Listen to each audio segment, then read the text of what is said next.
Votre corps est un bon allié pour surmonter vos peurs. Au lieu d'avoir recours à un produit pharmaceutique pour apaiser ces douleurs de dos ou de tête récurrentes, nous devons nous demander si leur origine ne se trouverait pas dans les préoccupations ou dans un quelconque sujet irrésolu. Surmonter les peurs peut paraître simple en théorie. Toutefois, ça ne l'est pas tant lorsque nous commençons à le mettre en pratique. Car les peurs nous font faire des pas en arrière énormes, pour éviter d'affronter les émotions douloureuses qui finiront par se présenter. Parfois nous nous plaignons car nous ne sommes pas capables de surmonter nous-mêmes nos peurs. Nous hurlons à l'aide et nous rejetons la faute sur les autres ou sur la malchance. Nous ne nous rendons pas compte que la solution et l'explication de nos souffrances se trouvent en nous. Les émotions que nous retenons, le corps les somatise. Parfois, nous sommes soudainement anxieux ou nous passons des journées à souffrir de terribles maux de tête qui ne semblent jamais partir. Nous détestons tellement la sensation de se sentir mal, de se sentir très mal, que nous nous concentrons sur notre douleur sans essayer d'analyser ce qu'il s'est passé et ce qui a pu provoquer nos souffrances actuelles.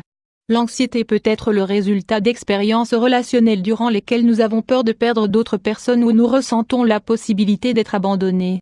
Les maux de tête dont nous souffrons peuvent venir d'une série de préoccupations excessives qui ne nous amenaient nulle part à propos de certains éléments toujours présents dans notre vie.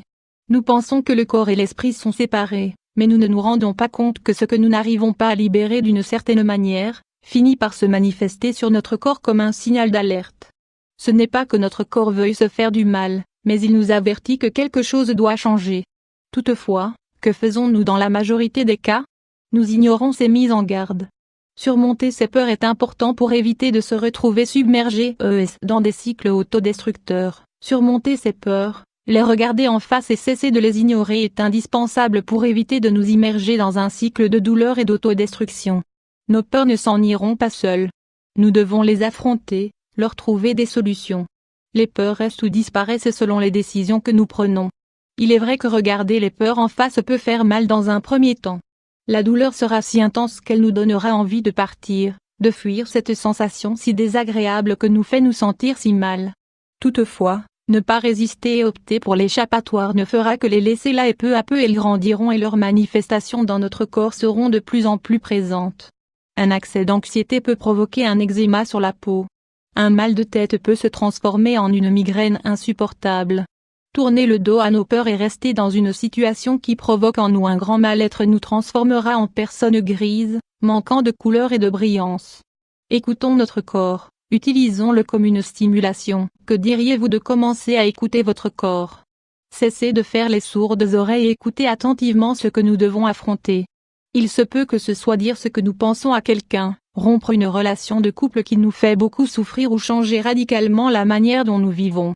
Utilisons l'information que peut nous donner notre corps pour prendre l'avantage sur nos peurs et ainsi savoir comment nous pouvons y faire face et, peu à peu, nous verrons leur force diminuer.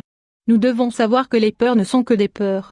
Parfois elles ne sont même pas réelles et nous les avons créées à cause d'une insécurité et de fausses croyances que nous hébergeons dans notre esprit. Soyons courageux et considérons la douleur de notre corps comme un allié. N'essayons pas de l'apaiser avec des médicaments qui ne feront que pallier à la gêne de manière ponctuelle. Si elle persiste, c'est que quelque chose nous résiste. Ouvrons bien nos oreilles, analysons les situations que nous avons récemment dû affronter, notre manière d'agir. Notre corps nous dira si oui ou non nous sommes sur le bon chemin.